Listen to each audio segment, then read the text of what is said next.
யோபு அதிகாரம் 19. யோபு பிரதியுத்தரமாக, நீங்கள் எந்த மட்டும் என் ஆத்துமாவை வருத்தப்படுத்தி வார்த்தைகளினால் என்னை நொறுக்குவீர்கள்? இப்போது 10 தரம் என்னை நிந்தித்தீர்கள். நீங்கள் எனக்கு கடின முகம் காண்பிக்கிறதினால் உங்களுக்கு வெட்கமில்லை. நான் தப்பி நடந்தது மெய்யானாலும் என் தப்பிதம் என்னோடேதான் இருக்கிறது. நீங்கள் எனக்கு விரோதமாக பெருமை பாராட்டி எனக்கு நிந்தையாக என்னை கடிந்து கொள்ள வேண்டும் என்றிருப்பீர்களாகில், தேவன் என்னை கவிழ்த்து தம்முடைய வலையை என்மேல் வீசினார் என்று அறியுங்கள். இதோ கொடுமை என்று கூப்பிடுகிறேன், கேட்பார் ஒருவரும் இல்லை.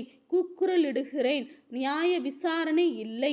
நான் கடந்து போகக்கூடாதபடிக்கு அவர் என் பாதையை வேலியடைத்து என் வழிகளை இருளாக்கிவிட்டார். என்னிலிருந்த என் மகிமையை அவர் உரிந்து கொண்டு என் சிரசின் கிரீடத்தை எடுத்து போட்டார். அவர் என்னை 4 புறத்திலும் நாசமாக்கினார். நான் அற்று போகிறேன்.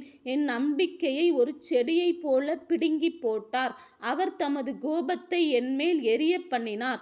என்னை தம்முடைய சத்துருக்களில் ஒருவனாக எண்ணிக் கொள்ளுகிறார். அவருடைய தண்டுப்படைகள் ஏகமாய் வந்து எனக்கு விரோதமாய் தங்கள் வலியை உயர்த்தி என் கூடாரத்தை சுற்றி பாளையம் இறங்கினார்கள். என் சகோதரரை என்னை விட்டு தூரப்படுத்தினார்கள். எனக்கு அறிமுகமானவர்கள் எனக்கு அந்நியராய் போனார்கள். என் பந்து ஜனங்கள் விலகி போனார்கள். என் சிநேகிதர் என்னை மறந்துவிட்டார்கள். என் வீட்டு ஜனங்களும் என் வேலைக்காரிகளும் என்னை அந்நியனாக எண்ணுகிறார்கள். அவர்கள் பார்வைக்கு நான் பரதேசியானேன். நான் என் வேலைக்காரனை கூப்பிடுகிற போது அவன் எனக்கு உத்தரவு கொடான். என் வாயினால் நான் அவனை கெஞ்ச வேண்டியதாயிற்று. என் சுவாசமே என் மனைவிக்கு வேறிப்பட்டிருக்கிறது. என் கர்ப்பத்தின் பிள்ளைகளுக்காக பரிதபிக்கிறேன். சிறு பிள்ளைகளும் என்னை அசட்டை பண்ணுகிறார்கள். நான் எழுந்தால் அவர்கள் எனக்கு விரோதமாய் பேசுகிறார்கள். என் பிராண சிநேகிதர் எல்லாரும் என்னை வெறுக்கிறார்கள். நான் சிநேகித்தவர்கள் எனக்கு விரோதிகளானார்கள். என் எலும்புகள் என் தோளோடும் என் மாம்சத்தோடும் ஒட்டி கொண்டிருக்கிறது. என் பற்களை மூட கொஞ்சம் தோல் மாத்திரம் தப்பினது. என் சிநேகிதரே, எனக்கு இரங்குங்கள். தேவனுடைய கை என்னை தொட்டது. தேவனைப் போல நீங்களும் என்னை துன்பப்படுத்துவானேன்? என் மாம்சம் பட்சிக்கப்பட்டாலும் நீங்கள் திருப்தியற்றிருக்கிறதென்ன?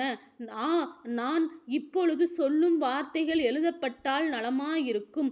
அவைகள் ஒரு புஸ்தகத்தில் வரையப்பட்டு அல்லது என்றைக்கும் நிலைக்க அவைகள் கருங்கல்லிலே உளிவெட்டாகவும் ஈய எழுத்தாகவும் பதிந்தால் நலமாயிருக்கும்.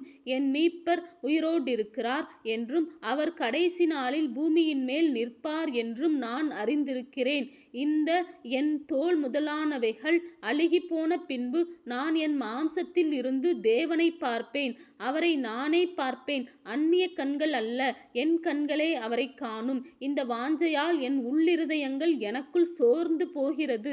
காரியத்தின் மூலம் எனக்குள் கண்டுபிடிக்கப்படுகையில் நாம் ஏன் அவனை துன்பப்படுத்துகிறோம் என்று நீங்கள் சொல்ல வேண்டியதாமே. பட்டயத்துக்கு பயப்படுங்கள். நியாய தீர்ப்பு உண்டென்கிறதை நீங்கள் அறியும் பொருட்டு மூர்க்கமானது பட்டயத்தினால் உண்டாகும் ஆக்கினையை வரப்பண்ணும் என்றான்.